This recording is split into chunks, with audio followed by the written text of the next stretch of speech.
नमस्कार, मैं पंडित धनंजय मिश्रा आप सबके सामने कुंडली विश्लेषण का ये पहला अध्याय, जिसमें हम आपको बताएंगे कुंडली का विवेचन कैसे किया जाए। तो सर्वप्रथम कुंडली का विवेचन करने के लिए हमें यहाँ पर जो सबसे पहले आती हैं वो होती हैं 12 राशियाँ, जिसे हम यहाँ पे लिख लेंगे मेष, वृष, मिथुन,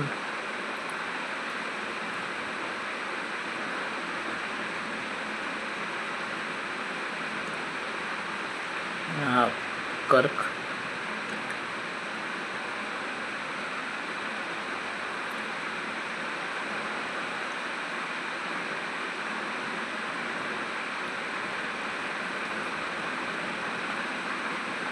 पांचवी राशि सिंह, छठी कन्या,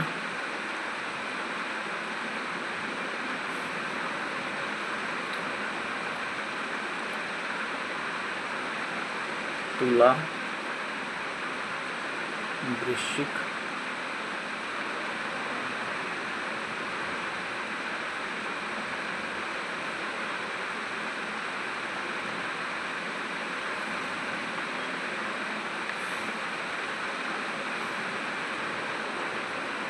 नौवीं हो गई धनु, धनु के बाद मकर और कुंभ। मकर और कुंभ जो है शनि की राशि है।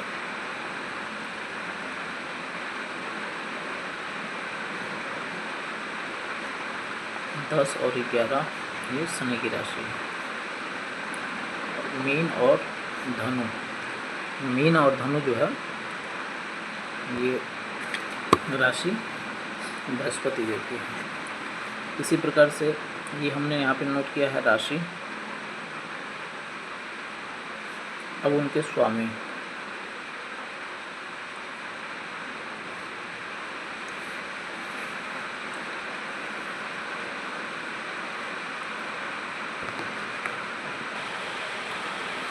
इस प्रकार से हमने नोट कर लिया है। ये जो 12 राशियां हैं ये क्रमबद्ध होती हैं। जैसा मेष है, मेष प्रथम राशि है, वृष दूसरी राशि है, मिथुन तीसरी है, कर्क चौथा है, सिंह पांचवा है, कन्या छठा है, सातवां तुला, आठवां वृश्चिक, नौवां धनु और 10वां मकर, 11वां कुंभ और 12वां मीन।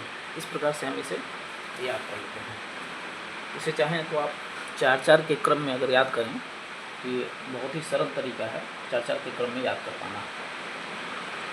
अब इनके जो है स्वामी हम लोग करेंगे। मेष के हो जाएंगे मंगल, वृष के शुक्र देव,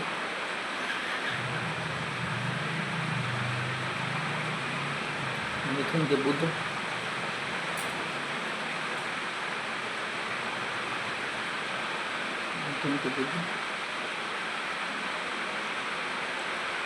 कर्क की चंद्रमा, चंद्रदेव कर्क राशि के हो जाएंगे। इसी प्रकार से सिंह राशि के सूर्य और फिर से कन्या के बुध हो जाएंगे। कन्या को यह दूसरी राशि प्राप्त है, लेकिन जो इसमें तुला है उनको शुक्रदेव यहाँ प्राप्त है। तो पुनः वृश्चिक को फिर से मंगल प्राप्त है।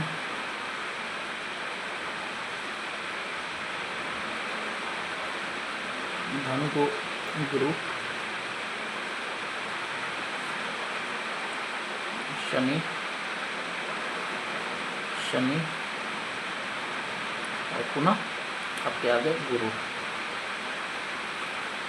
इस प्रकार से ये स्वामी होगा।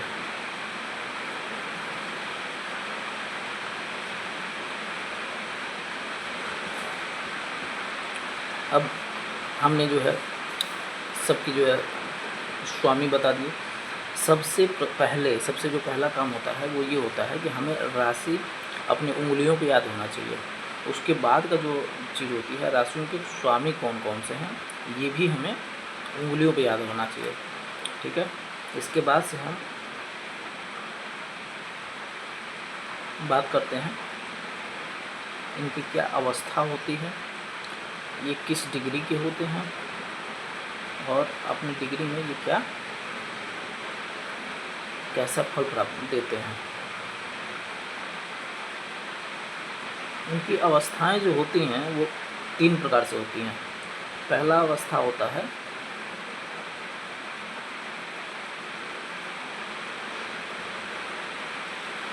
जैसे कोई बच्चा होता है तो शिशु अवस्था का होता है, उसके बाद वो बाल अवस्था का होता है,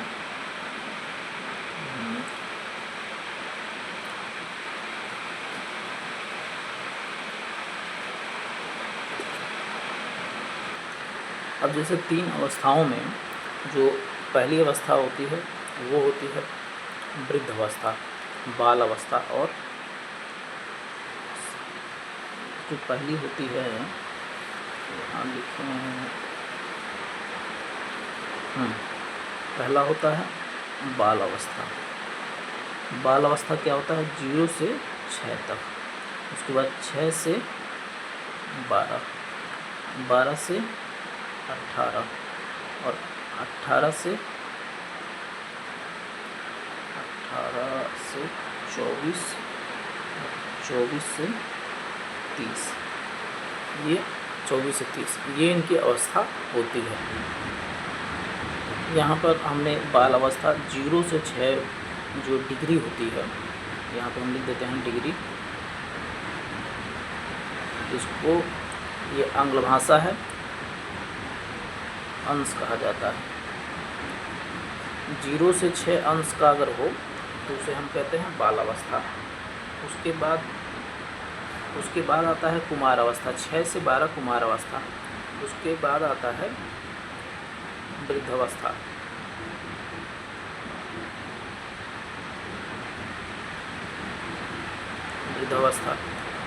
उसके बाद आता है कुमार अवस्था।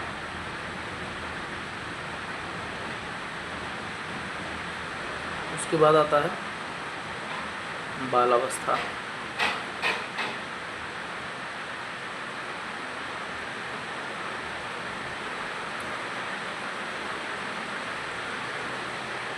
जो भी ग्रह है हमें 0 से 6 तक ये कितने % तक ये हमें फल देता है, तो ये आता है 25%। 6 से 12 की जब इसकी होती है तो आता है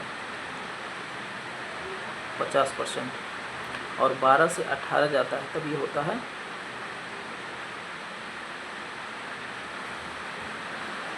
100%। 18 से 24 में आता है, 18 से 24 में फिर से 50%। 24 से 30 में आता है 25%। इस प्रकार से ये फल हमें देते हैं।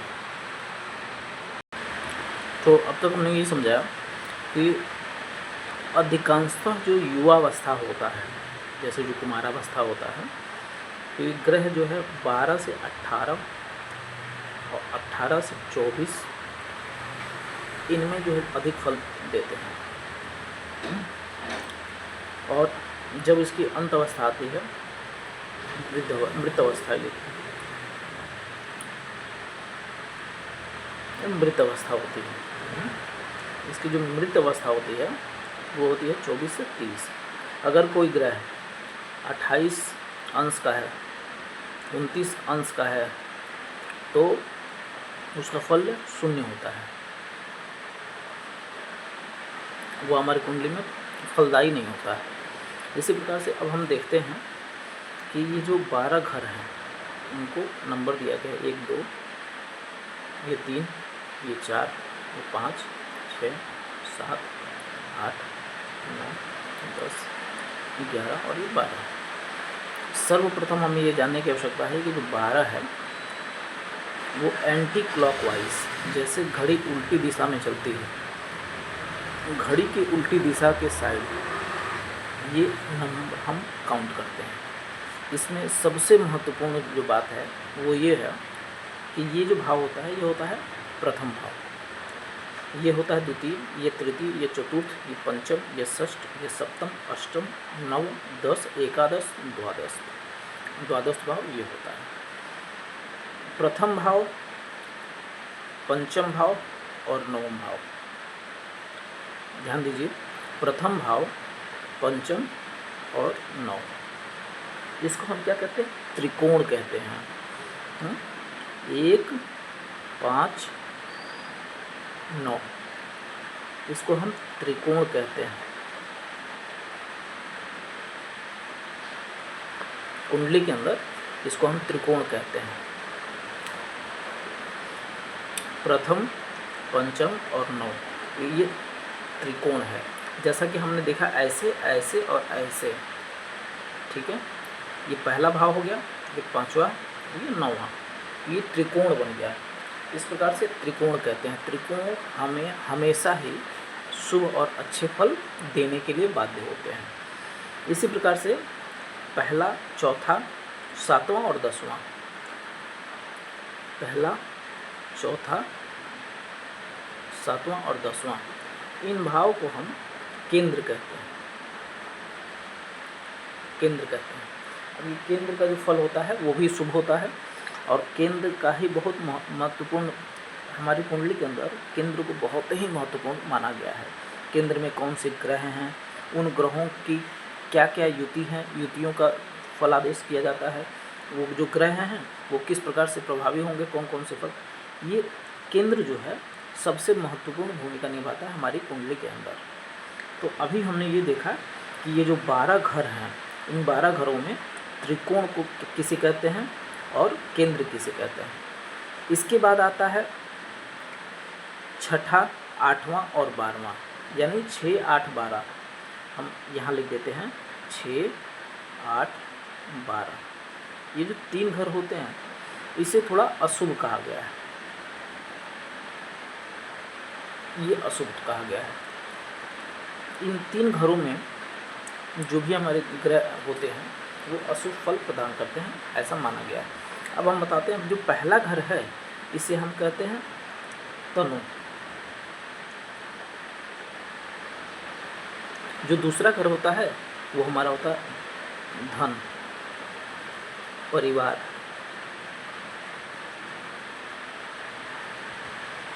इसी प्रकार से जो हमारा तीसरा घर होता है वो पराक्रम का होता है। इससे हमारे कुंडली में पराक्रम की विवेचना की जाती है। चौथा घर जो होता है वो माता का होता है, भूमि का होता है और सुख का होता है।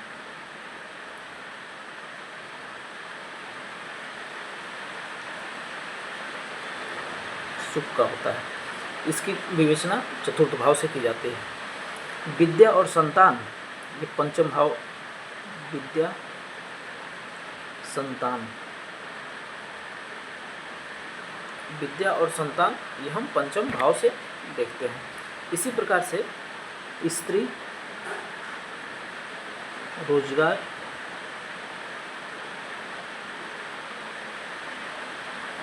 ये हम सप्तम भाव से देखते हैं। और ये जैसे कि आपने देखा है कि अशुभ फल देता है। यहाँ मृत्यु का विवेचना की जाती है, आयु की विवेचना की जाती है और पुरातत्व इत्यादि की विवेचना की जाती है। 9वां जो हमने बताया अच्छा है, ये होता है भाग्य भाव। भाग्य भाव धर्मार्थ काम के लिए भी देखा जाता है। इसी प्रकार से जो 10वां घर होता है वो होता है पिता का। चौथा माता का है, 10वां पिता का है। और राज्य, व्यापार, इसकी विवेचना 10वें घर से की जाती है। 11वें घर में है आय और लाभ। आय, लाभ, ये यहाँ से। अब 12वां जो होता है वो होता है व्यय का। यहाँ से विदेश, विदेश यात्रा होगा नहीं होगा, क्या होगा, उसके बारे में विश्लेषण किया जाता है। और बाह्य संबंध जो होते हैं, बाहरी संबंध, बाह्य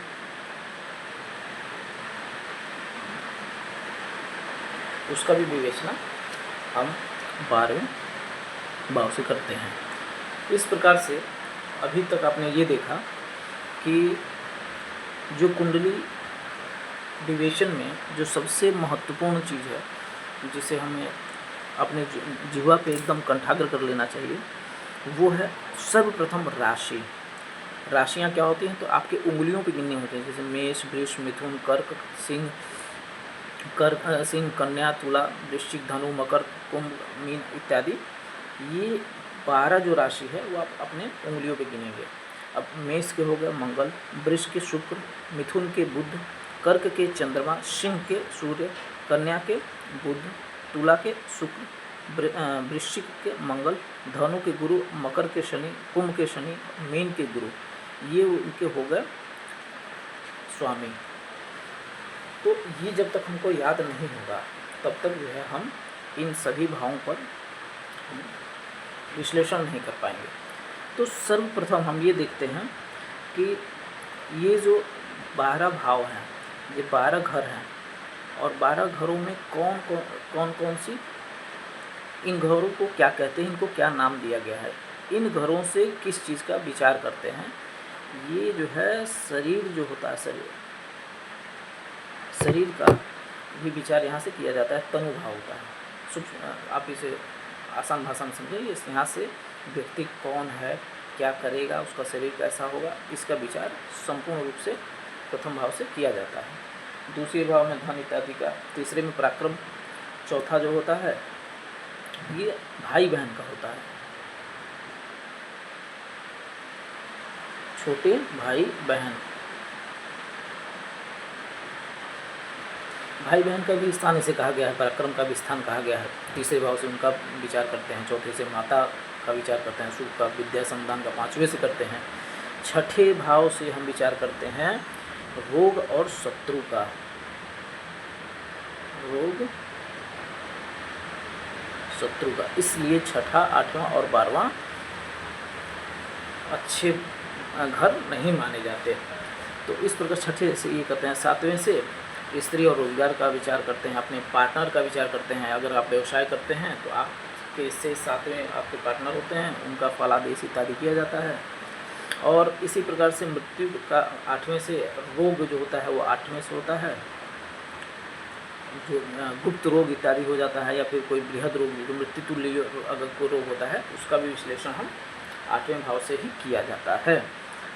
इस प्रकार से ये 12 घर हो गए, और ये 12 घरों को किस प्रकार से कैसे देखा जाता है।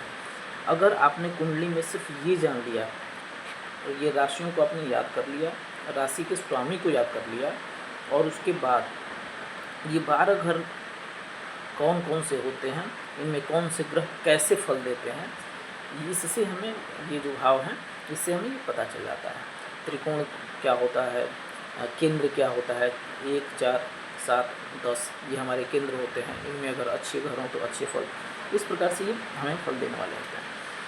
अब इनमें जो भी ग्रह आते हैं वो इन घरों में बैठते हैं, और बैठने के बाद वैसा फल देते हैं।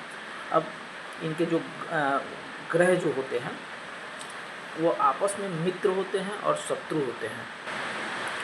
अब इसी प्रकार से हमने ये जब जान लिया कि ये 12 भावों में कौन कौन सा भाव होता है, इससे क्या फल प्राप्त होता है, इसी प्रकार से हमने ये देखा कि डिग्रियां क्या होती हैं, और कितने डिग्री पे कितने अंश पे कितना फल हमें प्राप्त होता है। अब इसके बाद हम आते हैं जो ग्रह होते हैं, वो ग्रहों की जो समग्रह होते हैं, कुछ होते हैं कि शत्रु और मित्र। तो अब हम 2 कैटेगरी डिसाइड करते हैं। पहला होता है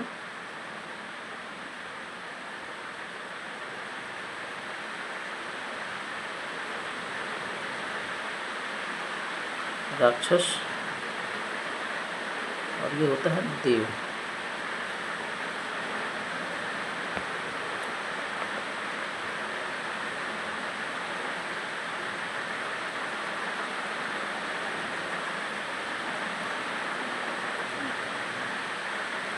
तो यहाँ पर आते हैं देव में आते हैं, एक सेकेंड यहाँ नोट करते हैं।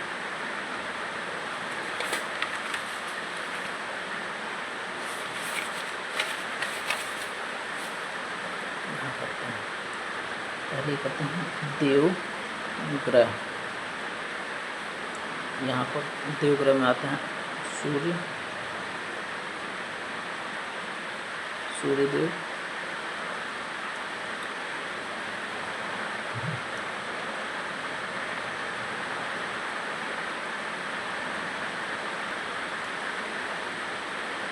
चंद्रमा, मंगल, बुध,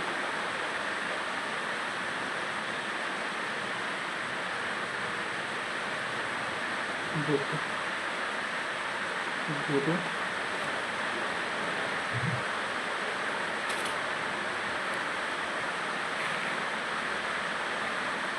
शुक्र, शनि,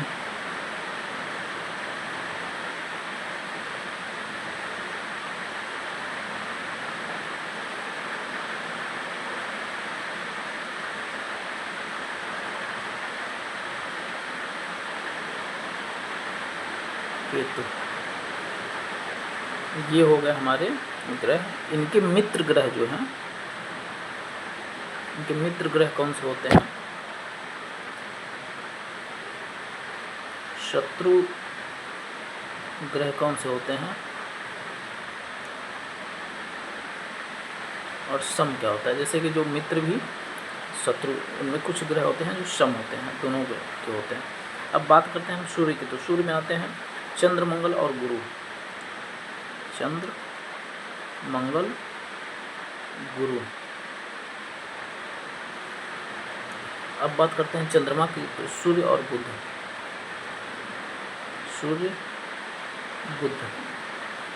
मंगल की बात करें तो मंगल में सूर्य, चंद्र और गुरु।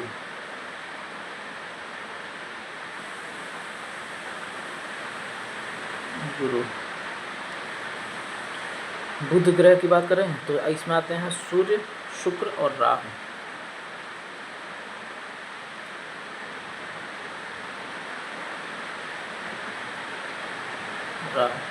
गुरु की बात करें तो गुरु में सूर्य, मंगल और चंद्रमा।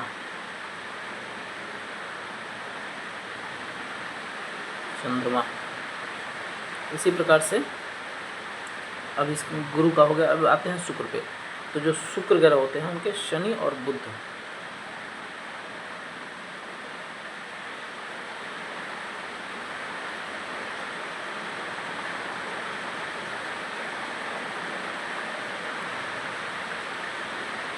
बुध, शुक्र, शनि और बुध।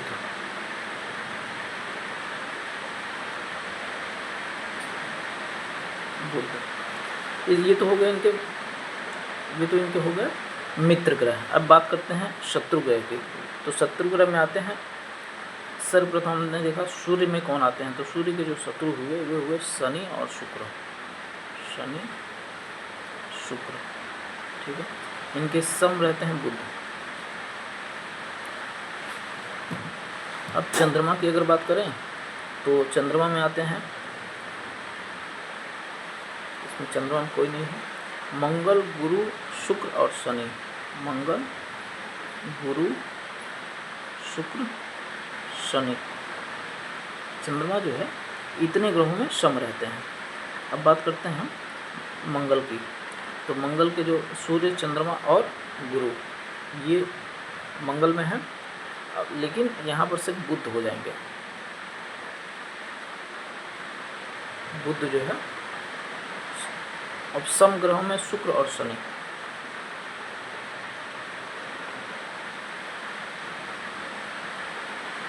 बुध में आ गए तो बुध में आप देखेंगे सिर्फ चंद्रमा होंगे। अब मंगल, गुरु, शनि। मंगल, गुरु, शनि, ये होगा। शुक्र और बुध इसी प्रकार से इसमें आते हैं मंगल और गुरु।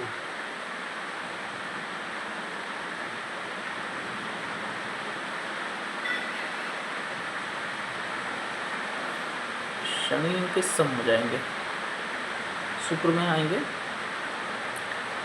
शनि और बुध। शनि और बुध ये इनके हो गए सूर्य और चंद्र।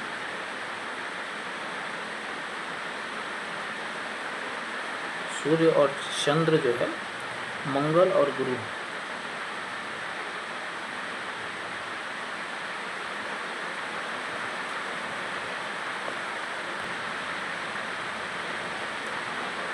सूर्य, चंद्रमा, मंगल, गुरु जो है गुरु इनके। अच्छा, राहु और केतु का यहाँ पे हम देखेंगे तो राहु केतु सम तो किसी के साथ है ही नहीं, लेकिन अगर इनका शत्रु देखा जाए तो इनके शत्रु बड़े हैं। जैसे में कि सूर्यदेव, चंद्रदेव, मंगलदेव और गुरुदेव। सूर्यदेव, चंद्रदेव, मंगल और गुरु, ये राहु केतु के, राहु और केतु के ये हो गए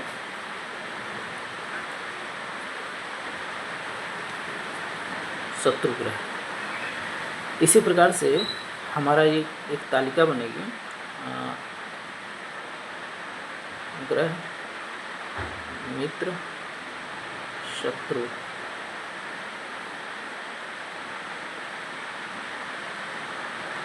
एक तालिका बनेगी और ये तालिका हमें याद करना होगा कौन से ग्रह किस ग्रह के मित्र हैं, शत्रु हैं या सम हैं, ये हमें याद करना होगा। ये सर्वप्रथम हमें याद करना होगा, एक्सरसाइज है। इसको हम चाहें तो कई तरीके से अब तालिका बना सकते हैं अपने हिसाब से, और ये बना करके हम इसको याद करेंगे। यहाँ पर सूर्य है तो सूर्य के चंद्रमा, मंगल और गुरु। शत्रु में आ जाएंगे शनि और शुक्र। बुध जो है इनके लिए समग्रह है, ठीक है। ये अच्छा, ये हमेशा अच्छा फल देंगे, ये हमेशा बुरा फल देंगे, और यहाँ पर जो है सम रहेंगे। अगर कोई ग्रह है, ठीक है, वो ग्रह अपने मित्र राशि में बैठता है तो वहाँ से वो अच्छा फल देने के लिए बाध्य होता है। शत्रु की राशि में बैठता है तो वहाँ से वह बुरे फल देने के लिए बाध्य होता है, और वो हमेशा बुरा फल ही देता है। सम में रहता है तो देखते हैं कि कितने अंश का है, कैसे क्या है, तो वो किस प्रकार से फल देगा। कई बार नपुंसक हो जाता है, कुछ ग्रह नपुंसक हो जाते हैं। इसी प्रकार से ये हमें जानना बहुत ही अनिवार्य है कि यह ग्रह हैं और ये ग्रहों की मित्र ग्रह हैं और ये ग्रहों के शत्रु ग्रह हैं। तो हमें मित्र और शत्रु ग्रह याद रखना बहुत ही महत्वपूर्ण है, क्योंकि इसी से हमें पता चलेगा कि कौन सा ग्रह हमें अच्छा फल देने वाले हैं और कौन सा ग्रह हमें बुरे फल देने वाले हैं। यह वीडियो काफ़ी बड़ा हो गया है, लेकिन ये प्रथम अध्याय में इतना तो बहुत ही आवश्यक था आपको जानना, जिसमें सिर्फ ग्रहों का, राशियों का और स्वामी का इंट्रोडक्शन हुआ है, और इसके साथ साथ कुंडली का जो हमारा द्वादश भाव है, 1 से लेकर 12वां भाव है, उसको हमने देखा है, जाना है कि वो हमारे लिए कितना महत्वपूर्ण है, और कौन सा ग्रह किस घर में हो जाएगा तो कैसा फल देगा, ये हमें इन ग्रहों के इससे पता चलता है। अगर वो शरीर भाव में जाएगा तो कैसा फल देगा, धन भाव में जाएगा तो भाई के भाव में जाएगा, तो माता के भाव में जाएगा तो कैसा फल वो हमें देगा, विद्या के भाव में वो ग्रह जाता है तो हमें कैसा, किस प्रकार से फल देगा, ये हमें इनसे जानने मिला है। अब हम दूसरे अध्याय के क्रम में लाएंगे कि इसके आगे की प्रक्रिया क्या होती है, कैसे होती है। कुंडली विश्लेषण का ये पूरा का पूरा एपिसोड चलने वाला है, और संपूर्ण अध्याय में आपको संपूर्ण ज्ञान मिलेगा। तब तक के लिए ये एक्सरसाइज लीजिए और हमको विदा दीजिए। आप सबका बहुत बहुत आभार, धन्यवाद। वीडियो को ज़्यादा से ज़्यादा तक शेयर करें, लाइक करें, सब्सक्राइब करें, ताकि हम आपको और अच्छे से अच्छा, बढ़िया से बढ़िया तरीके से हम आपको कुंडली विवेचन का ज्ञान दे सकें। बहुत बहुत धन्यवाद, नमस्कार।